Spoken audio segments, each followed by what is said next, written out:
Hello everyone, welcome back to my channel. તો આજે હું તમારી સાથે શેર કરીશ વેઇટ લોસ માટે સૌથી બેસ્ટ ગણાતા એવા પ્રોટીન શેકની રેસીપી।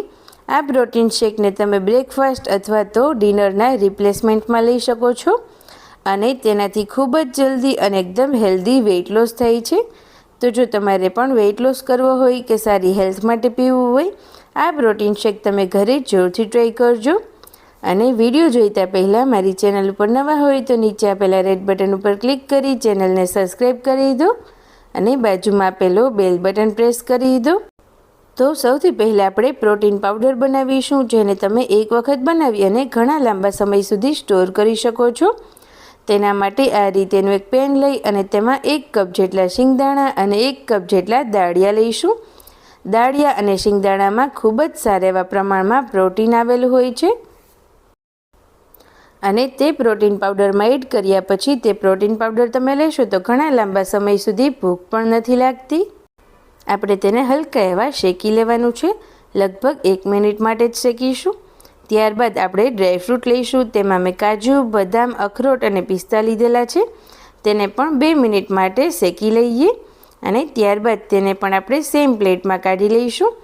હવે આપણે તેને ઠરવા માટે મૂકીશું। 5 મિનિટ પછી આપણે બધું જ સરસ રીતે મિક્સરના જારમાં એડ કરી અને આ રીતે પાવડર કરી લઈશું।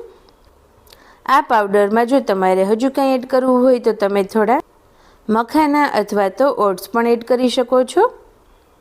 આ પ્રોટીન પાવડર વેઇટ લોસમાં ખૂબ જ હેલ્પ કરે છે, જેને તમે એક વખત બનાવી અને આ રીતે એરટાઇટ કન્ટેનરમાં સ્ટોર કરી શકો છો। હવે તેમાંથી પ્રોટીન શેક બનાવવા માટે આપણે 2 ચમચી જેટલો પ્રોટીન પાવડર લઈશું। ત્યારબાદ હવે તેમાં 2 નંગ ખજૂર અને 2 નંગ અંજીર લઈશું, જેને આ રીતે તમે કટ કરીને એડ કરી શકો છો અથવા તો તેને પલાળીને પણ એડ કરી શકો છો। ત્યારબાદ 1 ગ્લાસ જેટલું લો ફેટ દૂધ એડ કરીશું અને તેને સરસ રીતે ક્રશ કરી દઈએ। મિક્સચરને લગભગ 2 થી 3 મિનિટ ચલાવ્યા બાદ તમે જોઈ શકો છો એકદમ સરસ એવો ટેસ્ટી અને હેલ્ધી પ્રોટીન શેક ઘરે બની અને તૈયાર થઈ ગયો છે। તો હવે આપણે તેને સર્વિંગ ગ્લાસમાં સર્વ કરીએ। સવારે નાસ્તાની જગ્યા પર અથવા તો રાતનું ડિનર સ્કીપ કરી અને તમે આ પ્રોટીન શેક લેશો તો શરીરને પ્રોટીન પણ મળશે અને વેઇટ લોસમાં પણ ખૂબ જ સારી એવી મદદ કરશે।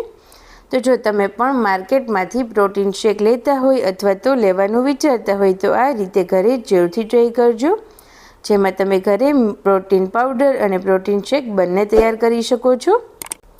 તો તમને મારો આ વિડીયો સારો લાગ્યો હોય તો પ્લીઝ આ વિડીયોને લાઇક, શેર અને ચેનલને સબસ્ક્રાઈબ કરજો।